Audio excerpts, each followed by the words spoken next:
Ma'am Holi नज़दीक है, ऐसे में हमें ऐसी कौन सी खास बातें हैं जो हमें जाननी चाहिए?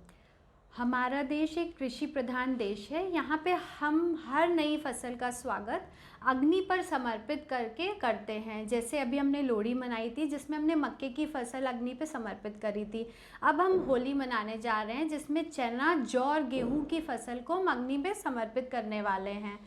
अग्नि बेसिकली देवताओं का मुख माना जाता है, तो पहले हम अपने फसल को अग्नि पे समर्पित करते हैं, देवताओं को थैंक्स करते हैं, फिर इस फसल को अपने घर के बड़ों को देते हैं पैर छू के, फिर अपने मित्रों में वितरण करते हैं। तो इस तरह हम होली मनाते हैं। होली मनाने का वैज्ञानिक कारण और उसका महत्व क्या है?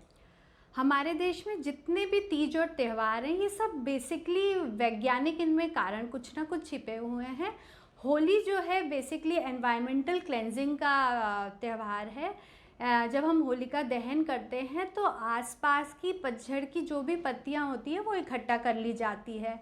फिर उसमें जो भी हम सामग्री डालते हैं, जैसे लौंग डालते हैं, चंदन की लकड़ी डालते हैं, जायफल डालते हैं, केसर डालते हैं, तो इन सब चीज़ों को डालने से एनवायरनमेंट में जो भी व्याप्त कीटाणु होते हैं वो नष्ट हो जाते हैं। जब हम चंदन की लकड़ी डालते हैं तो जो वातावरण की शुद्धि होने के साथ साथ हमारा मन और मस्तिष्क दोनों शुद्ध हो जाता है। आज एक खास चीज़ जो सबसे ज़्यादा देखी जाती है कि आज होली होली ना होकर हुड़दंग हो चुका है, ऐसा क्यों? जब हम कोई भी चीज़ तरीके से नहीं करते हैं, उसके रूल्स एंड रेगुलेशंस फॉलो नहीं करते, तो वो एक नेगेटिव रूप ले लेती है। जैसे मैंने आपको बताया अभी कि हम पतझड़ की लकड़ियाँ पत्ते इकट्ठा करते थे, लेकिन आज के समय में पहले तो पूरे पूरे गांव में एक जगह होली मनाई जाती है, होलिका दहन होता था, लेकिन अब क्या होता है हर चौराहे पे होलिका दहन होने लगा है।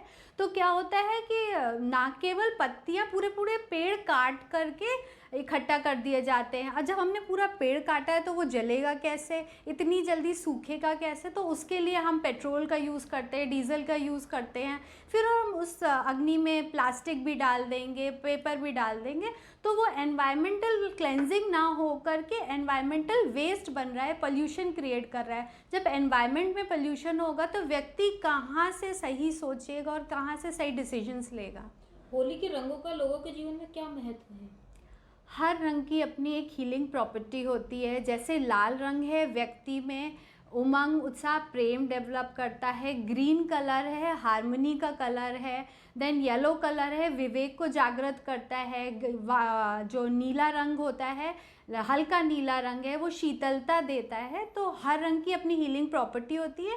और होली में कैसे इन रंगों को हम यूज़ करते हैं, अगर हम नेचुरली मेड गुलाल को यूज़ करते हैं जो कि रोज़ से बनती है, सनफ्लावर से बनती है, हिबिस्कस फ्लावर से बनती है और सनफ्लावर की पत्तियों से बनती है, तो क्या होता है इनके रंगों का तो हमारे ऊपर प्रभाव होता है, लेकिन साथ साथ हमारे इस मौसम में जो भी स्किन डिजीज़ेज हमने डेवलप कर लिए, टेसू का फूल हम भूल गए, टेसू के फूलों से भी जो हम बनाते हैं, रंग बनाते हैं, तो इससे हमारा स्किन में जो ड्राइनेस हो गई है वो भी क्लीन होती है। और साथ साथ जब ये खुशबू हमारे अंदर जाती है तो हमारे चक्रों की हीलिंग करके हमें ओवरऑल खुशियाँ देती है, पंचतत्व को बैलेंस करती है।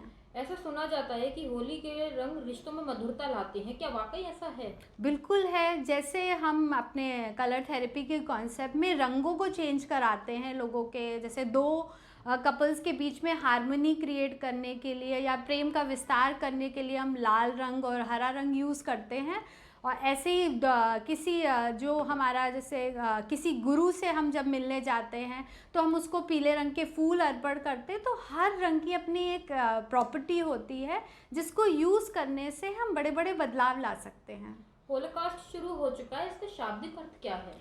होलाष्टक जो है ये होली जो है फाल्गुन मास के शुक्ल पक्ष की अष्टमी को होती है। और यहाँ से लेकर होलिका दहन का जो पीरियड होता है, ऐसे में हम कोई भी शुभ कार्य नहीं करते हैं, वर्जित होते हैं। जैसे गृह प्रवेश हो गया, मुंडन हो गया, भवन निर्माण हो गया, तो ये सब कार्य रोक दिए जाते हैं, क्योंकि ज्योतिषीय तथ्य ये इसके पीछे ये है कि हमारे बहुत से जो ग्रह हैं वो दब जाते हैं, थोड़े स्थिर हो जाते हैं, तो उस कारण हम सही डिसीजंस नहीं ले पाते हैं।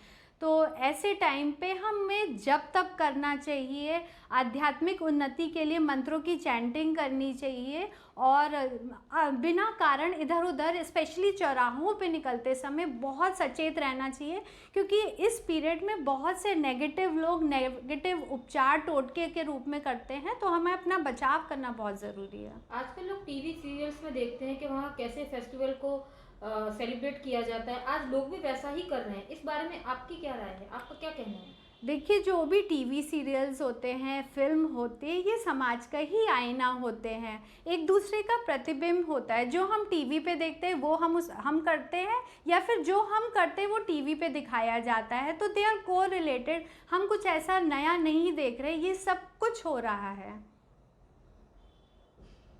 मैम, कोरोना का वक्त चल रहा है और कोरोना थोड़ा सा बढ़ भी गया है, तो ऐसे में लोगों के मन में थोड़ा डर बना हुआ है और फेस्टिवल भी नज़दीक है, तो आप ऐसे में क्या संदेश देना चाहेंगी लोगों को? देखिए, हम इस समय बहुत ही विचित्र समय से गुज़र रहे हैं। कोरोना पीरियड चल रहा है, ऐसे में कोशिश करें कि आप होलिका दहन के लिए जाएं, त्यौहार आते हैं मनाने के लिए जाएं, लेकिन पूरी पूरी फैमिलीज़ नहीं जाएं, हेड ऑफ़ द फैमिली वहाँ पे चले जाएं और संग में वो अपने साथ जायफल, लौंग, केसर, कपूर और थोड़ा सा शुद्ध देशी घी लेके जाएं। तो ऐसा करने से हम एनवायरनमेंट को क्लीन करेंगे।